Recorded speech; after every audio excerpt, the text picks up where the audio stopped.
So I started a Facebook group in 2016 and it now has over 200,000 female entrepreneurs in the Facebook group. And we approve over 1,000 posts every single day. Not only that, but I've coached literally thousands of students.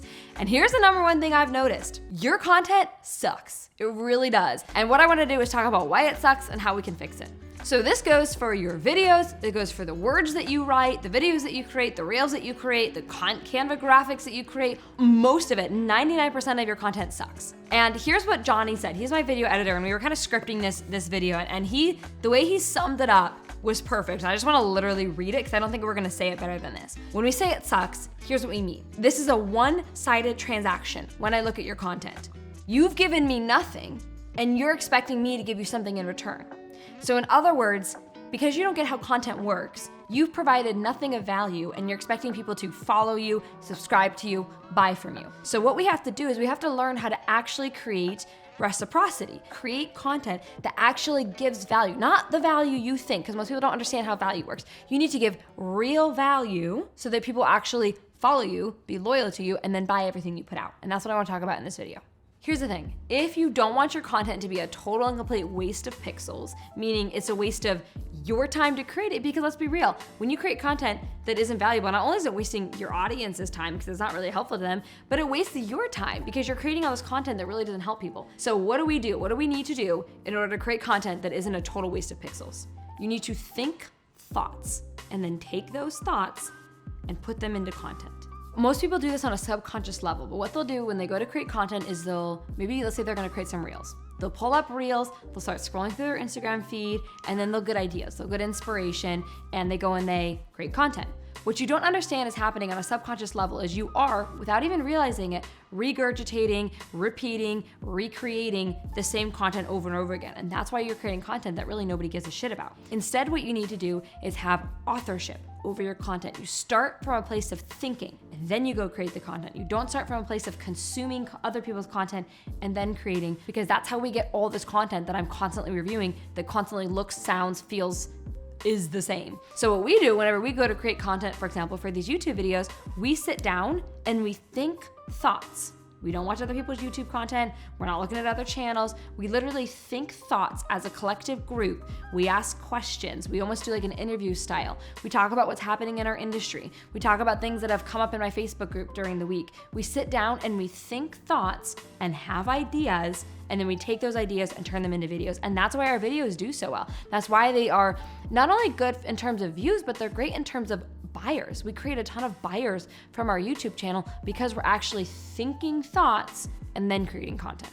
A really good example of this in our industry that most people will know is Alex Hormozi. A lot of people know who Alex Hormozi is. I think he's a really, really deep thinker. He calls himself a philosopher. Let's talk about aliens. He calls himself a thinker, and you can see it in his content.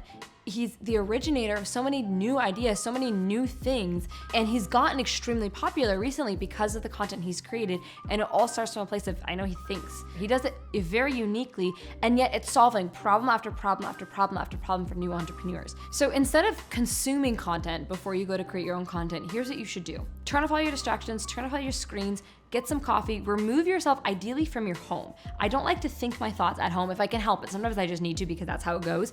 But if I can think my thoughts outside or in a different environment, in a coffee shop, in my car, I get some of my best ideas in my vehicle when I'm like sitting, waiting for something to happen. If I get myself out of my normal environment, I start thinking about what's going on in my industry or thoughts that I think and talk about with my girlfriends or my husband, but wouldn't be brave enough to say, sometimes I just say it. Anytime you can remove yourself from consuming people's content, especially an hour before you go to create content, is a way for you to create space for you to have those original thoughts. Another thing that I do a lot is I just go back and I read my journals. I'm not a big journaler, but some of my best content inspiration has come from reading the few journal entries that I do have. If you want a couple prompts to really start thinking these thoughts that are gonna make your content actually helpful, here's the first one. What do I think needs to change about my industry? What do I dislike about my industry? Second thing, what's a hard truth that my beginners in my industry need to hear? Something that I'm scared to tell them, but they actually need to hear.